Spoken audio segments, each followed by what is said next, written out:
ഉറങ്ങിയ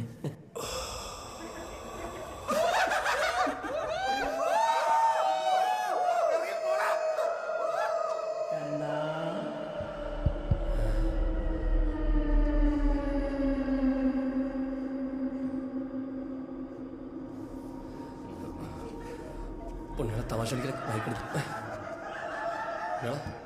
കളിക്കല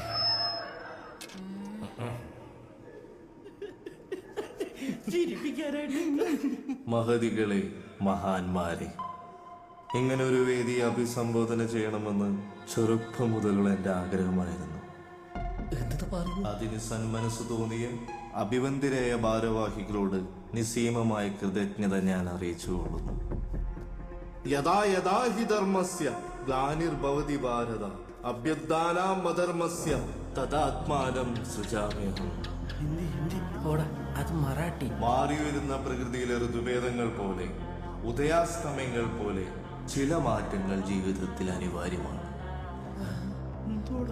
ഗീതയിൽ പറയുന്നത് പോലെ നിങ്ങൾ ആർക്കെതിരാണ് യുദ്ധം ചെയ്യുന്നു എന്നതിനല്ല പ്രധാനം, എന്ത് ആശയങ്ങൾക്കെതിരെയാണ് നിങ്ങളുടെ യുദ്ധം എന്നതിനാണ്. ഇവർ നിങ്ങൾക്ക് ഈ അസുലഭവേളയിൽ പൊള്ളയായ വാഗ്ദാനങ്ങൾ തരുന്നില്ല. ഇവരെ നിങ്ങൾ ജയിപ്പിച്ചാൽ എല്ലാം ശരിയാകുമെന്നും ഉറപ്പും തരുന്നില്ല. പക്ഷേ ഉറങ്ങിയ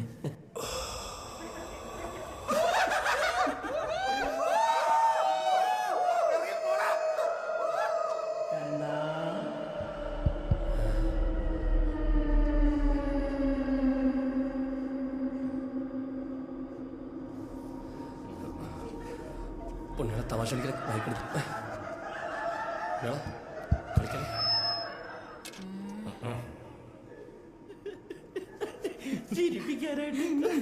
മഹതികളെ, മഹാന്മാരെ, ഇങ്ങനെ ഒരു വേദി അഭിസംബോധന ചെയ്യണമെന്ന് ചെറുപ്പം മുതലുള്ള എൻ്റെ ആഗ്രഹമായിരുന്നു.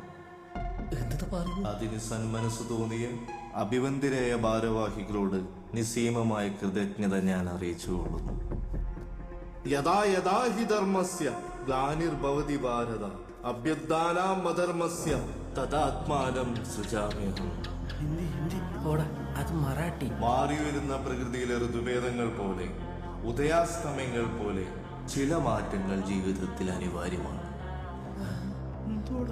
ഗീതയിൽ പറയുന്നത് പോലെ നിങ്ങൾ ആർക്കെതിരാണ് യുദ്ധം ചെയ്യുന്നു എന്നതിനല്ല പ്രധാനം, എന്ത് ആശയങ്ങൾക്കെതിരെയാണ് നിങ്ങളുടെ യുദ്ധം എന്നതിനാണ്.